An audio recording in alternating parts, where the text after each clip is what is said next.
27 दिसंबर को कर्नाटका में कर्नाटका रक्षा वेदिके यानी केआरवी ग्रुप ने एक वायलेंट प्रोटेस्ट किया था। अकॉर्डिंग टू न्यूज इन्होंने एयरपोर्ट और कई सारे बिजनेस एरियाज के शॉप्स के इंग्लिश साइंस को डैमेज किया था। इनका कहना था कि according to rule 60% signs and name plate should be in Kannada. अब ये तो हुई कर्नाटका में हुई एक प्रोटेस्ट की बात। कर्नाटका जैसे ही Tamil Nadu, Andhra Pradesh, Telangana, Maharashtra, north east India, west Bengal, इनमें भी ऐसे रीजनल लैंग्वेज के प्रोटेस्ट देखे गए हैं। ऐसा ही एक इंसिडेंस करीबन 8 से 9 महीने पहले हुआ था। डांस इंडिया डांस के फेमस आर्टिस्ट सलमान यूसुफ खान को एयरपोर्ट पे इमिग्रेशन ऑफिसर द्वारा हैरेस किया गया था। बट क्या सच में किसी स्टेट में रहने के लिए रीजनल लैंग्वेज का इतना इंपॉर्टेंस होना चाहिए?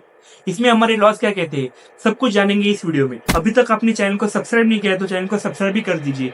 So what's the deal, let's uncover the truth behind this controversial protest. 1947 में जब इंडिया आजाद हुआ था तब हिंदी लैंग्वेज को सेंट्रल गवर्नमेंट की ऑफिशियल लैंग्वेज के रूप में चुना गया था। इसके बाद हर राज्य ने अपनी एक अलग ऑफिशियल लैंग्वेज चुनी। बट कन्नड़ जैसे रीजनल लैंग्वेज बोलने वाले लोगों को लगता था कि गवर्नमेंट जॉब्स में, मीडिया में, एजुकेशन में हिंदी लैंग्वेज का डोमिनेंस बढ़ रहा है और उनकी रीजनल लैंग्वेज का डोमिनेंस कम हो रहा है। इसकी वजह से ये लोग ऐसे प्रोटेस्ट करने लगे। अब ये सिर्फ कर्नाटक में ही नहीं हो रहा था, इंडिया में Tamil Nadu, Andhra Pradesh, Telangana, Maharashtra, north east India, west Bengal, इन राज्यों का भी यही हाल था। इसी को टैकल करने के लिए और नेशनल यूनिटी को प्रमोट करने के लिए गवर्नमेंट ने 1968 में TFL यानी 3 लैंग्वेज फॉर्मूला को इंट्रोड्यूस किया।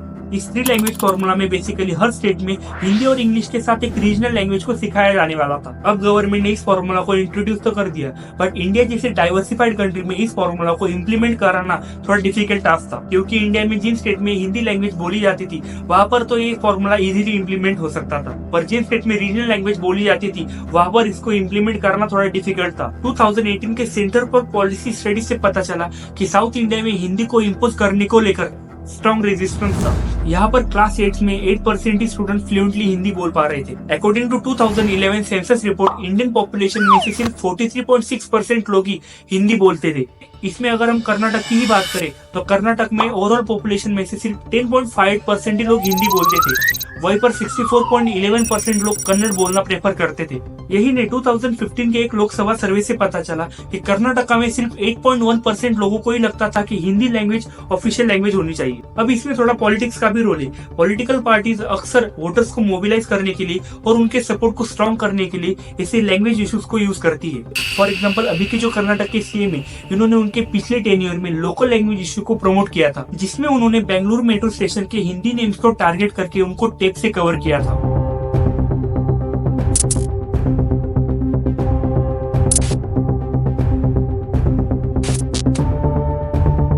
अब अभी जो है बेंगलुरु में प्रोटेस्ट हुआ था, इसमें प्रोटेस्ट करने वाले लोगों का कहना था कि as per rule 60% signs and name plates Kannada में होने चाहिए। पर ये 60% रूल क्या है, इसके भी बारे में थोड़ा जान लेते हैं। 2017 से लेकर 2019 इस बीच बीजेपी गवर्नमेंट ने culture prevention and Hindi promotion पर बहुत ज्यादा फोकस किया था, जिसका इम्पैक्ट कर्नाटक की पॉलिटिक्स में दिखने लगा। इसका फायदा JDS और KJP जैसी पार्टीज ने उठाया। इन्होंने उनके इलेक्शन कैंपेन में लोगों को stronger measure to protect language की प्रोमिसेस भी किए। बाद में 2020 में BBMP ने requirement for Kannada signs in public places पे एक प्रपोजल लिया, जिससे बिजनेसेस ने बहुत अपोज भी किया था। इसके बाद फरवरी 2023 में BBMP ने 60% पे एक ऑफिशियल नोटिफिकेशन जारी की, जिसकी वजह से इतनी बड़ी कंट्रोवर्सी हो रही है। इसमें बेसिकली ऑल कमर्शियल इस्टेब्लिशमेंट जैसे कि shops, restaurants, hotels, malls etcetera, इनके at least 60% signs and name plates Kannada में होने चाहिए। इससे पहले 15 मार्च 2023 को एक ऐसा इंसिडेंस हुआ था। दरअसल 15 मार्च को सलमान यूसुफ खान ने उनके इंस्टाग्राम हैंडल पे एक पोस्ट शेयर की थी,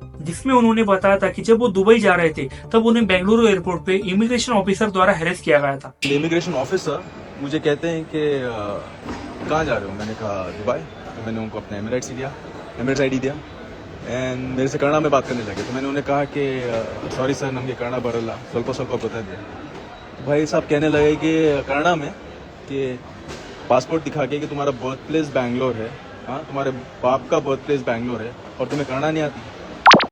बट क्या सच में किसी स्टेट में रहने के लिए रीजनल लैंग्वेज का आना कंपलसरी होना चाहिए?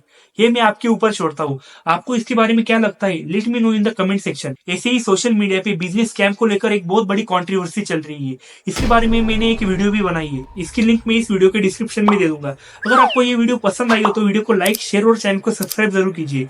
अभी के लिए इतना ही, मिलते हैं अगली वीडियो में। तब तक के लिए स्टे हेल्दी, बी हैप्पी, जय हिंद।